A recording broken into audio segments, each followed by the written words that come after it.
Thank you everyone for joining our breakfast seminar today.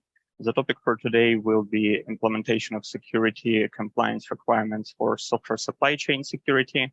So we will give the presentation. I will give the presentation together with Alexander Adamov. We will have first a general overview of software supply chain attacks. What are they and why are they a special concern these days?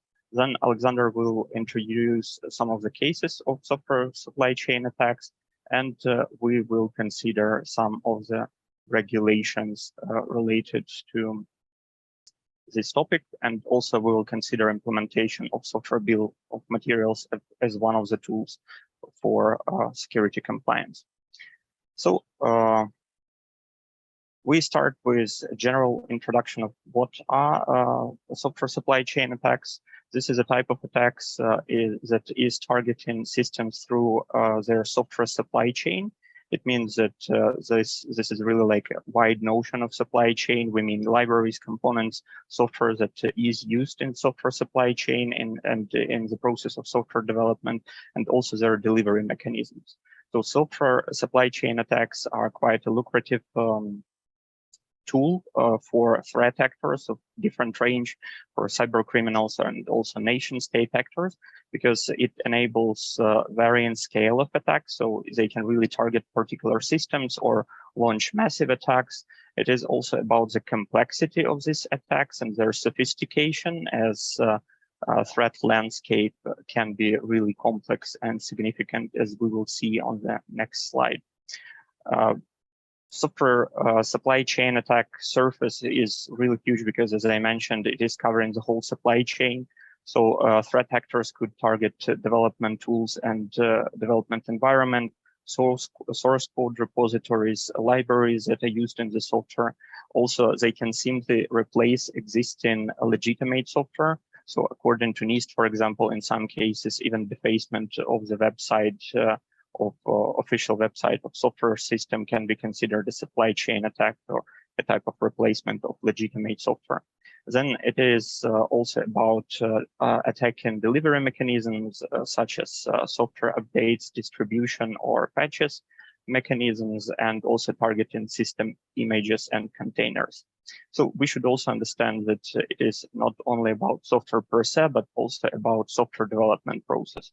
So any type of mechanism or tool that is used during the development can be targeted in order to launch a software supply chain attack. And also, as we can see, this is an image taken from one of the information posters from NIST. Even very early stages of software development are considered as targets for software development, and also famous for software supply chain attacks. And also, Alexander will mention later that Stuxnet was one of the early examples of such supply chain attacks. So why are they such a concern? These statistics could probably answer this question. So first of all, there was an explosive growth in software supply chain attacks.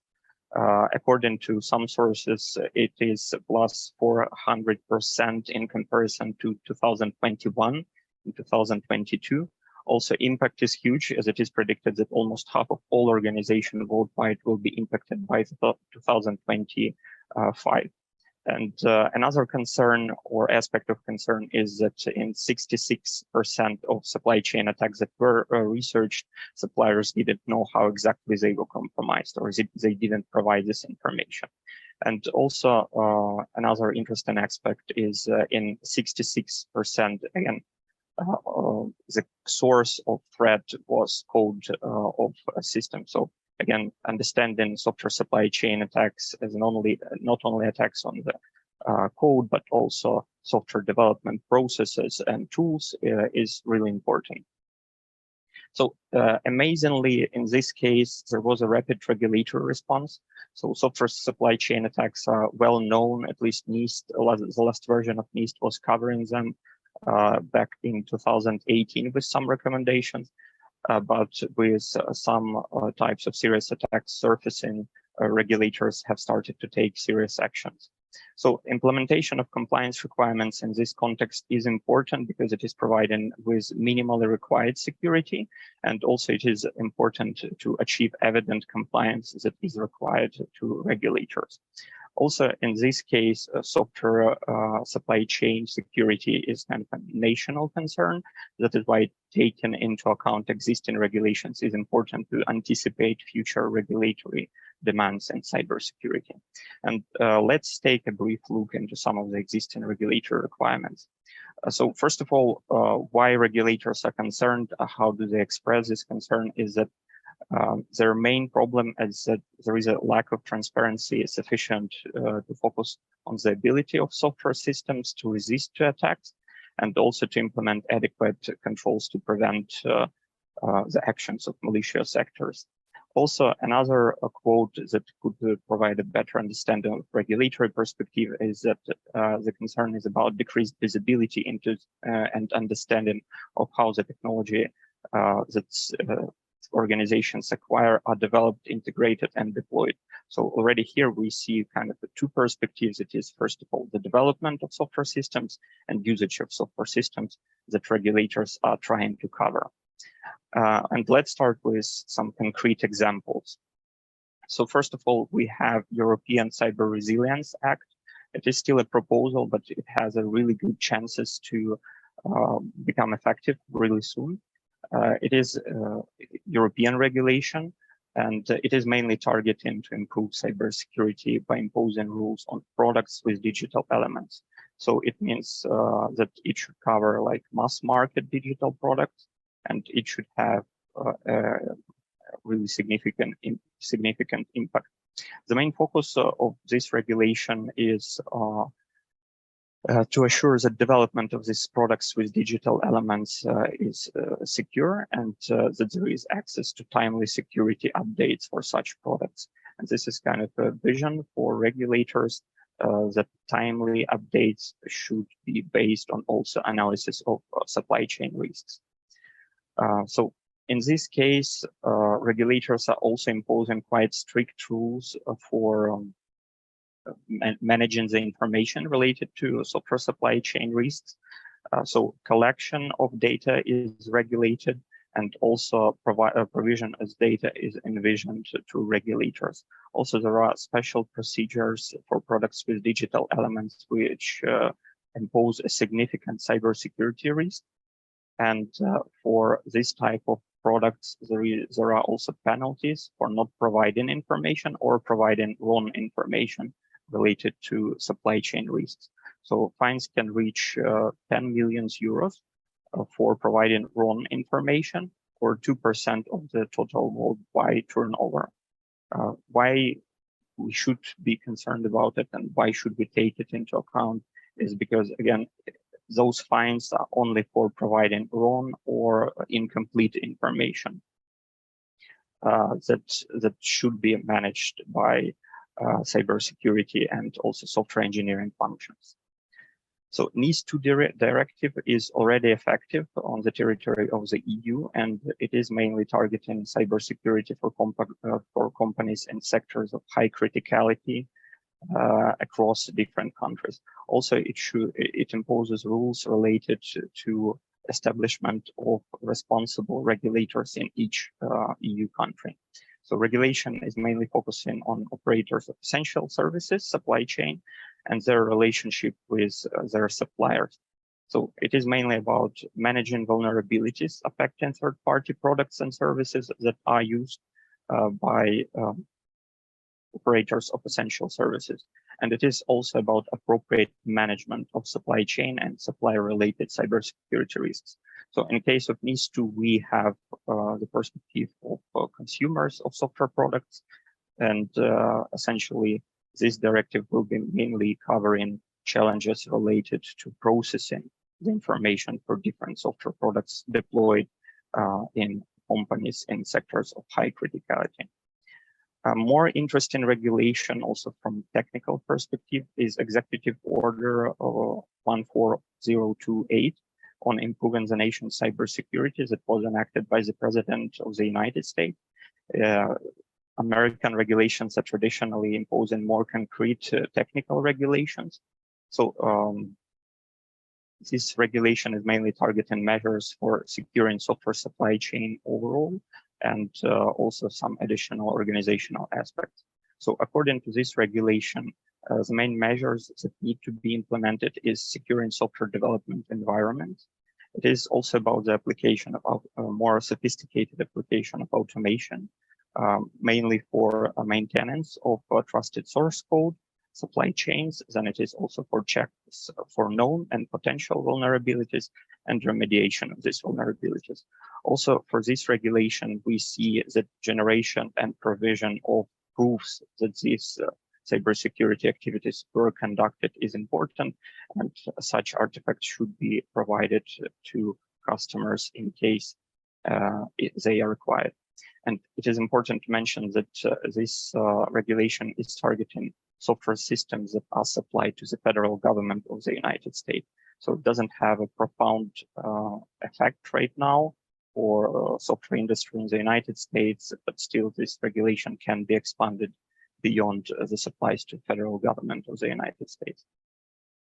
And, another aspect that are imposed by this regulation is maintenance of accurate and up-to-date data, provenance of software code and its components, also having controls on internal and third-party software components that can be targeted, and also any tools and services related to that. Also, SBOM, that we will consider later in this presentation, is considered as one type of tools that can be used for each product directly to have verified information. Also, participation in vulnerability disclosure programs and reporting disclosures appropriately is important part of software supply chain security according to this regulation. For now, it is not clear how exactly we can prove that we have appropriately disclosed vulnerabilities. Probably it will be about some concrete terms for vulnerability disclosures, but in the future, there will be additional guidelines on the implementation of this executive order. And some of the standard-related regulations that are also having some norms on software supply chain, UN Regulation 155 and ISO 1434 that are mentioning certain mechanisms for software supply chain risk management. Also, in the case of ISO, it is that cybersecurity risk management is applied throughout the supply chain to support cybersecurity engineering. So there are kind of potential implications that it will be required to also have proofs of appropriate supply chain security management of suppliers for such safety critical systems. And in this case, provision of appropriate artifacts that I have mentioned before is also required. So let's summarize kind of regulatory perspective on software supply chain security. So as we see for now, regulations enacted in the EU are mainly focused on software supply chain security risk management, while regulations in the United States are also imposing certain concrete technical measures that should be taken. So probably we should wait until ENISA will enact additional guidelines to follow in the future. Also, compliance requirements in general evolve around having and providing appropriate information for risk management. Then it is the processes of risk management and assessment. It is explicitly mentioned that supply chain concerns should be addressed separately in risk assessment and risk management procedures and tools, and also provided ideas and guidance about baseline supply chain related security. So, for example, executive order was also mentioning that there should be isolated build environments for a better security of software development process. And one of the important controls suggested in some of these regulations is software build of materials, and we will consider it after Alexander will provide a short overview of some examples of supply chain attacks that have already happened before. Sure. Thank you, Alexander. Let me talk about several examples of supply chain attacks. So we'll start with first types of supply chain attacks. So usually in the university course, we start with the definition and taxonomy of the attacks. So we'll be able to understand what is the class of this supply chain attack. And this classification comes from Microsoft. You can see the reference at the bottom of the slide. There are four types of supply chain attacks according to Microsoft. The first one is compromised software building tools or update infrastructure. So this is an example of such attacks as SolarWinds, Kaseya, and NotPetya via Medoc, where the hacker, they get access to the update servers, and then they embedded backdoors that later were delivered to the customers, to the target organizations. Then number two is stolen code signed certificates or signed malicious applications. So here we see like many cases when the attacker, the malware creators, then use legitimate digital certificates that belong to legitimate companies to sign the malware. So usually these certificates are stolen from the infrastructure, again, due to compromise of the building and update infrastructure of the organization. And Google's company called Chronicle published the research report where they stated how many certificates were used to sign malware. And there were like almost all popular code signing certificate authorities. Number three, compromised special codes shipped into hardware firmware components. So we need to make sure that the equipment, which is usually contains both hardware and software, is free of any malicious inclusions. Number four, pre-installed malware on devices. Again, when you buy a smartphone, so if it comes not from trusted vendor or a verified provider, then you need to also make sure that it has no backdoor. Okay, let's go further. And the first case I want to talk is Stuxnet.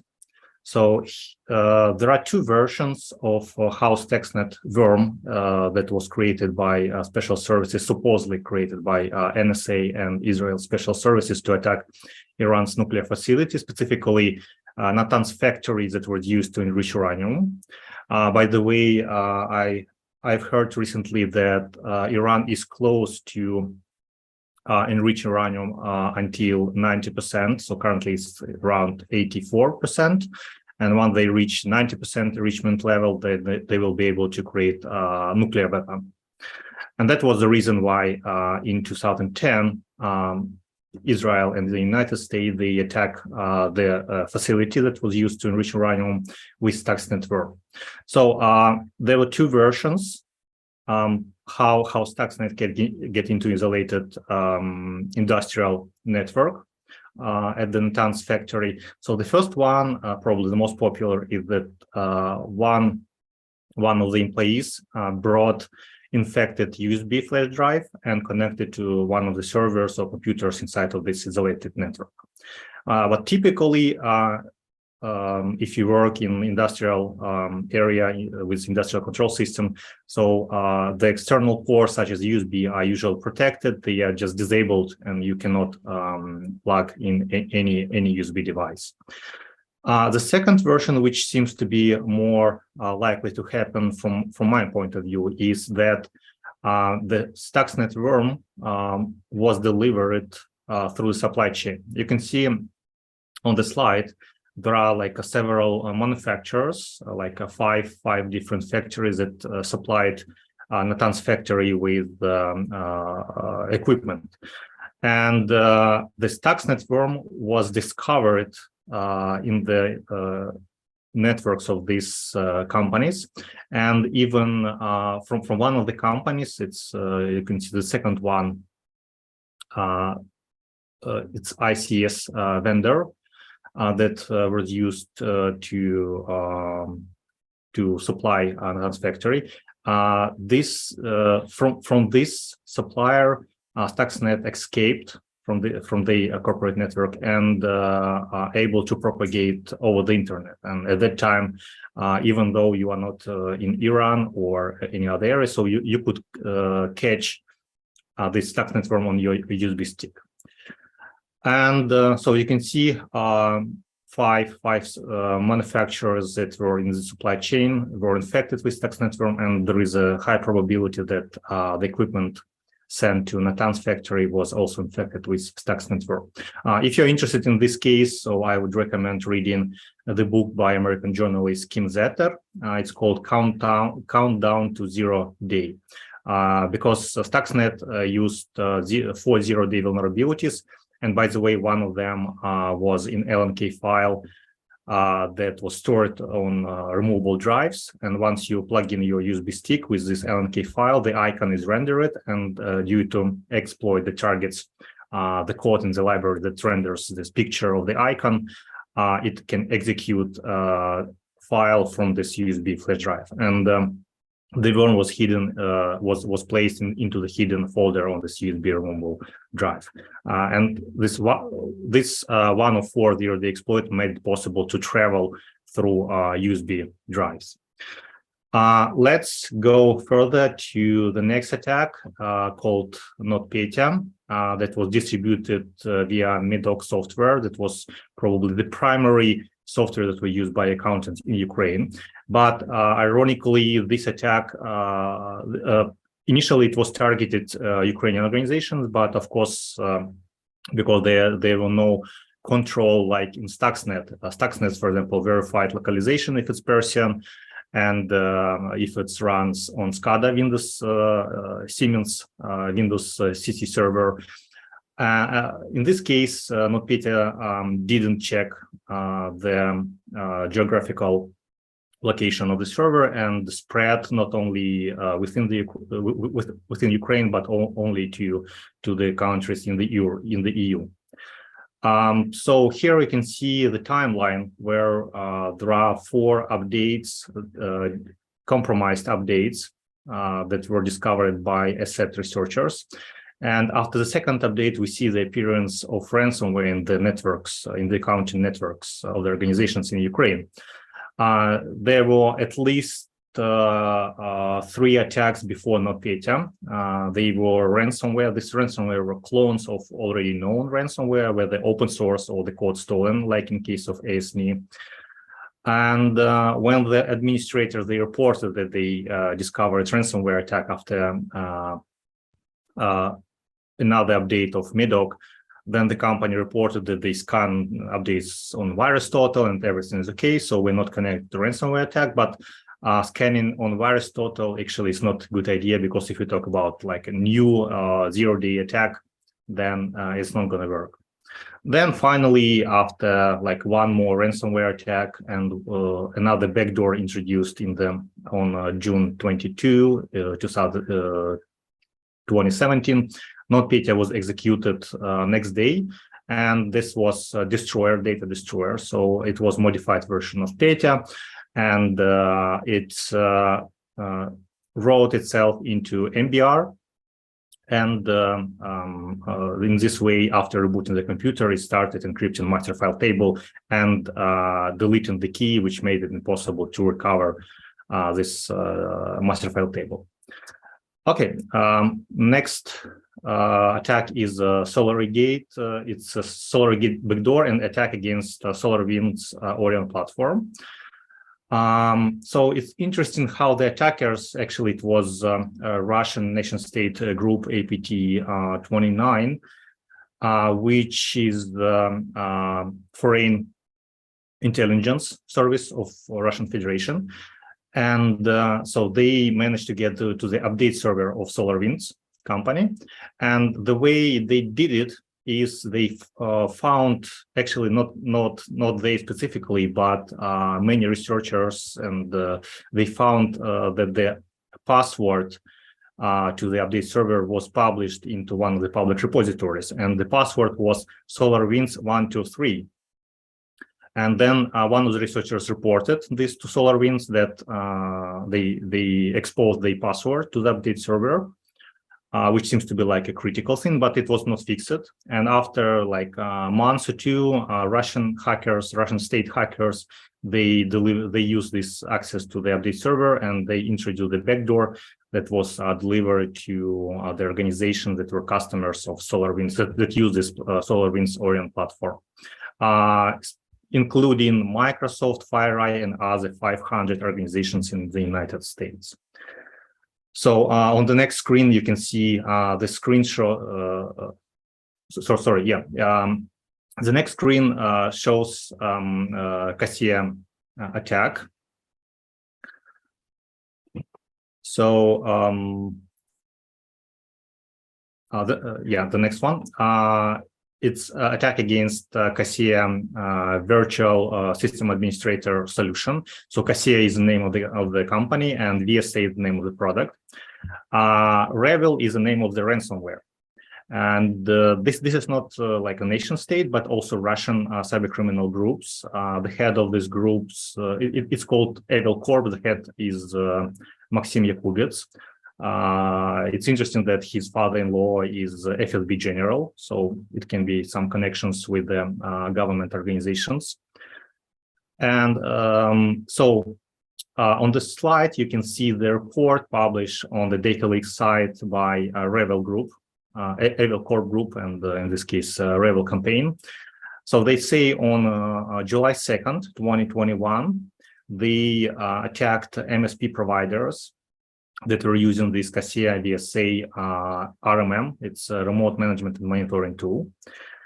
And they asking to pay $70 million in Bitcoin to deliver universal decryptor, which means like different organizations were encrypted using different master keys. And then they can aggregate all the keys and deliver the universal decryptor that will be able to decrypt all the files. As you can see, more than 1,000 organizations were targeted, more than in the case of SolarWinds Orient platform, and including Norwegian financial software developer called Visma, probably known in Sweden, well known, and specifically Swedish supermarket chain Coop, that the IT system were taken down by this ransomware attack, and 800 stores were not operating with for almost a week.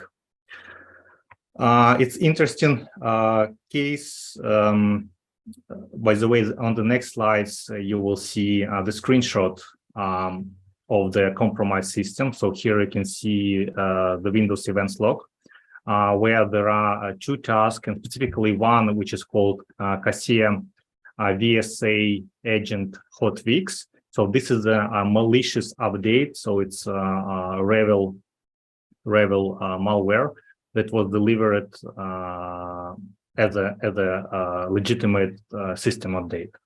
So, and this led to corruption of the files at the end. So it happened on July 2nd, and a week later, President Joe Biden called Putin, and he said to the press that I'm going to cite Biden. I made it very clear to him, I mean Putin, that the United States expects when a ransomware operation is coming from his soil, even though it's not sponsored by the state, we expect them to act if we give them enough information to act on who that is.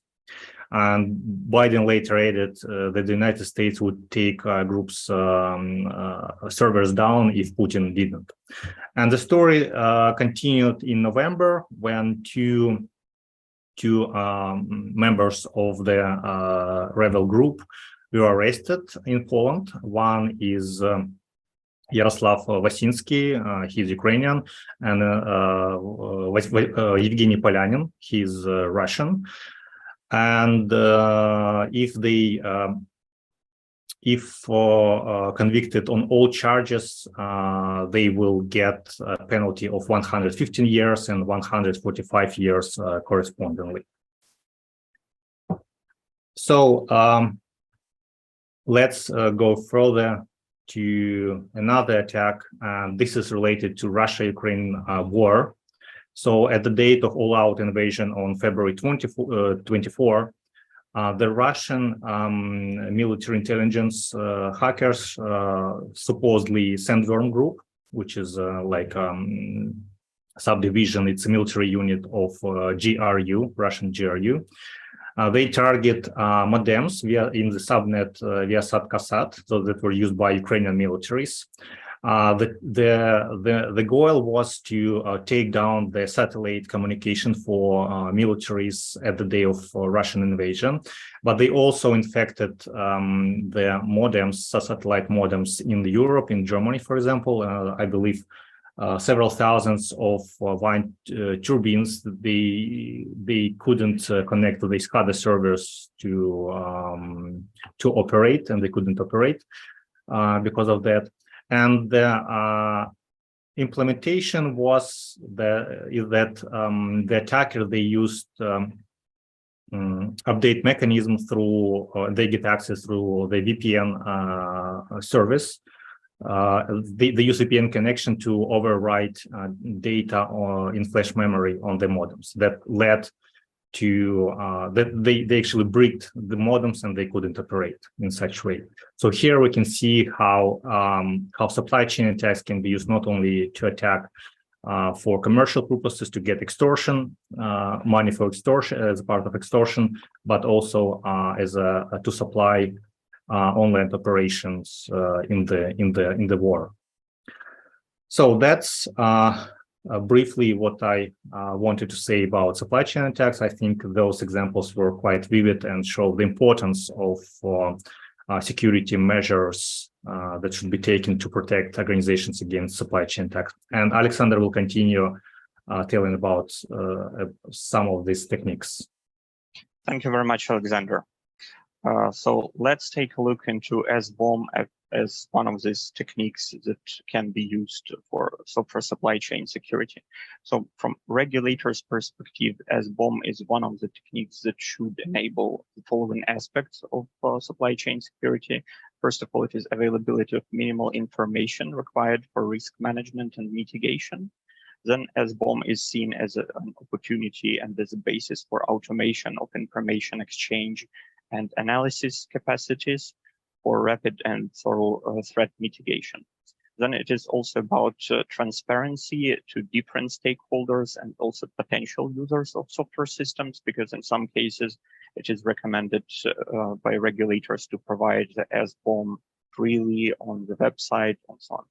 And also from regulators' perspective, SBOM is a basis for responsibility for components and materials maintenance and availability of the required information. So if SBOM is published, if all the information is in it, then the person who is the author of SBOM, and authorship of SBOM is one of the obligatory data fields in the United States in some cases, then there should be responsibility for that. Then what is SBOM? Just a quick overview, because I'm sure you have heard about it before. So it is a recording that contains details and supply chain relationships about components of software, and also about components used in building software systems. So again, not only components of software, but also components of tools and method and mechanisms applied in software development. Then some other types of bills of materials that are related to SBOM can be hardware bill of materials and operational bill of materials that are also supported with some formats of SBOM files. Also, as you can see on the picture on the right, there is plenty of SBOMs that should be generated and that should be used. From application to essentially operating system SBOM. So according to the guidelines that were produced in the United States in order to fulfill the executive order that I have mentioned before, and it is noteworthy that it wasn't produced by any cybersecurity related regulator in the United States, but this guideline was produced by the Department of Commerce in coordination with the National Telecommunications and Information Administration. There are three categories of minimum elements that should be available in SBOM. Those are data fields and structure of SBOM that is described. automation capacities and mainly machine readability requirements, and also certain practices and processes that should be appropriately implemented for SBOM creation and management. So in terms of data fields, SBOM should first of all contain obligatory data fields that you can see on the screen right now, and also some of the recommended elements and data fields. So this data should, in the opinion of regulators, be enough in order to manage software supply chain security risks. So we can also orient ourselves towards this data for software supply chain risk management overall. There are some challenges related also to the data fields, as also described in the guidelines. So, for example, supplier name and component name should be human readable strings that should support the identification. So it is challenging, according to the guidelines, to achieve that it will be fully machine readable for all types of components, but definitely it is something that should be reached in the future. Also, version is that offered by the supplier should contain sufficient information in order to identify the version. But it is responsibility of the component developer or supplier to assure that the version corresponds to a particular code base and a particular real version of it. Also, hash of the component is a recommended field right now, but probably it will become obligatory as we really need some more reliable mechanisms for the identification of dependencies in the future. So in terms of automation, regulators envision that automatic generation and machine readability of SBOM should allow to scale the visibility into the information related to software ecosystems. There are three main formats of SBOM that support the required automation according to the guidelines. It is software package data exchange, Cyclone DX, and software identification suite tags. Probably the most prominent and well-known is Cyclone DX, because it also supports some of the types of other types of bills of materials that I have mentioned before, and it is also supported by OWASP.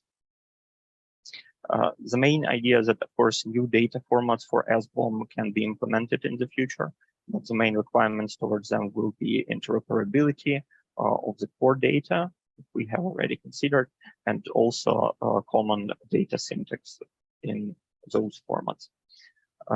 It is mentioned that SBOM is not simply a set of information, but it should be supported by appropriate practices and processes that are composed of certain concrete actions. So in terms of frequency, if the software component is uploaded with a new build or release, a new SBOM must be created to reflect the new version of the software. Also, if the supplier would like to provide new details about the underlying components or wishes to correct an error in the existing SBOM, the supplier should issue a new revised SBOM. So as soon as any new version is issued, it is obligatory to issue new SBOM according to those regulations, and it can be voluntary to do it in some cases. In terms of the depth of SBOM, all top elements, all top level dependencies and elements should be covered in order to assure basic capacities for the analysis. And also dependency data should draw a clear distinction between a component that has no further dependencies and a component for which the presence of dependencies is unknown or incomplete. Also, known unknowns is interesting part of it because, as mentioned, we need to provide sufficient information. And if we don't have sufficient information in something, it should be articulated somehow.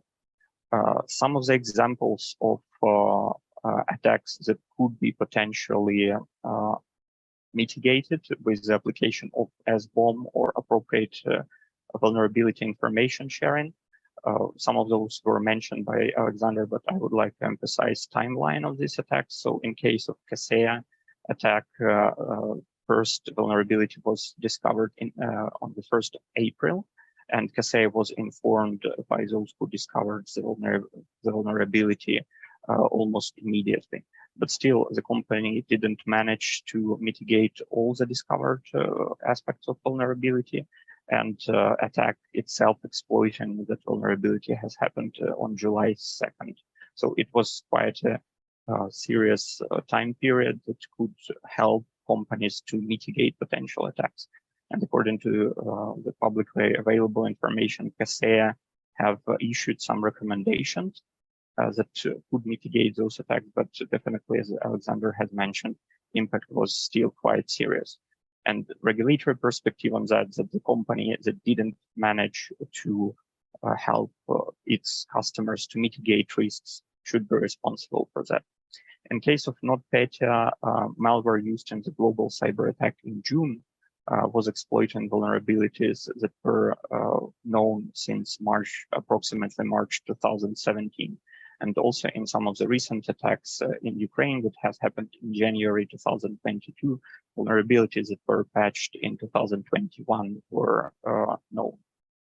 So essentially, what we can see with this case is that SBOM should be a tool in order to share appropriate information and have this information in place, and to identify the vulnerabilities, known vulnerabilities mainly. One important thing that SBOM doesn't help to mitigate those risks automatically. So SBOM is just a tool for that should be appropriately used, and as we have seen, should be also integrated with certain appropriate practices.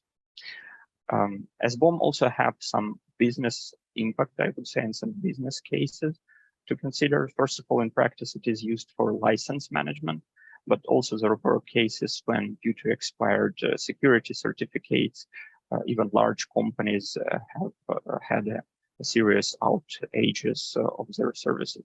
So in 2018, for example, due to an expired security certificate in the product of one of the large telecommunication equipment manufacturers, mobile operators in the European Union were experiencing downtime for their services. So it is another aspect for the implementation of SBOM, and in order to motivate management to finance implementation of SBOM and supply chain risk management activities. Still, there are challenges in SBOM implementation that are in the process of being addressed right now. So in fact, software supply chain risk management is also related to traditional supply chain risk management, especially for large companies. So some form of collaboration may be required between cybersecurity and software and supply chain departments. Also, security concerns, there are security concerns related to the disclosure of SBOM. So guidelines recommend right now to disclose SBOM in the United States if the software is supplied to federal government. But in some cases, if a producer of software system wants, it can be confidential and can be provided only in some cases. So definitely having information about dependencies and supply chain can also result in the increase of more targeted supply chain attacks, but we will see it in the future. Also, right now, there are discussions about the implementation of SBOM for cloud environments. The final decision, because again, cloud environments have lots of dependencies, and tracking all of them is overwhelming. And right now, the consensus that was developed by CISA and other participants of the working group on SASBOM is that cloud service providers should be responsible for managing those dependencies and also providing assurance for their software supply chain security. And there is definitely impact on open source software development that we will see how it turns out in the future for open source project. So key takeaways for today are that cybersecurity landscape is becoming more challenging and complex with such type of attacks as supply chain attacks. Also, the number of regulations in the cybersecurity domain is growing, and they're getting complex, as we have seen existing regulations related to software supply chain security are covering both developer side and consumer side, and both essentially impose regulations that we need to take into account in software engineering process. Also, the first step to address supply chain attacks is to assure the availability of the required data, and it can be done with such techniques as SBOM. Definitely further mechanisms and tools should be implemented in order to manage this information and manage security risks. And that assuring cybersecurity compliance will be essential in the future for software product success, because regulators are definitely paying more and more attention to imposing cybersecurity norms in different domains and overall for software products. And of course, it is a very exciting time because what we see is more and more automation in cybersecurity. And definitely we will need to develop and deploy more cybersecurity tools for that. So looking into the future of this research. And that's it from my side. Alexander or Monique will give a short introduction into PROMIS courses that we have and that will be starting in autumn this year. And then we will have a Q&A session. So if you have any questions, please you have a few minutes to formulate them and ask them. Okay, let me, at the end of the presentation, give a few words about our PROMIS project, which is about creating more than 20 different courses in cybersecurity that will become part of master program, but they were designed specifically for professionals. So even though you are graduated and you work in the company, so you have an opportunity to take these courses on distance in a quarter pace. And on the slide, you can see the upcoming courses that will take place in the autumn semester 2023. Taking the power of the presenter, I can say that, for example, I am responsible for security for critical infrastructure, where we discuss the threats against industrial system, and also considers supply chain attack as a primary vector here. The next slides will tell you the entry requirements. So you need to have a bachelor degree whether in computer engineering or computer science, and 2 years of professional experience. But if you do not meet these requirements, so feel free to also write and apply. You need to go through the validation process, explaining maybe you have like a similar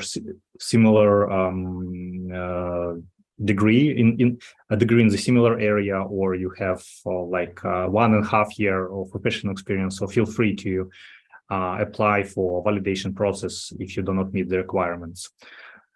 And yeah, if you have any questions regarding the application, feel free to contact Monique Johansson or Anna Eriksson, our managers, project managers. And the last slide will announce the upcoming seminar by our colleague Alexey Baranovsky, and this will be devoted to cybersecurity certification. As some of you might be interested in getting these certificates, kind of like ethical hacking certificates or whatever. And Alexey will present the mapping between the PROMIS courses and the certificate program that are relevant and to which you can apply after completion of the PROMIS courses. So that's all for today. Thank you for attention. And now we'll have a Q&A session.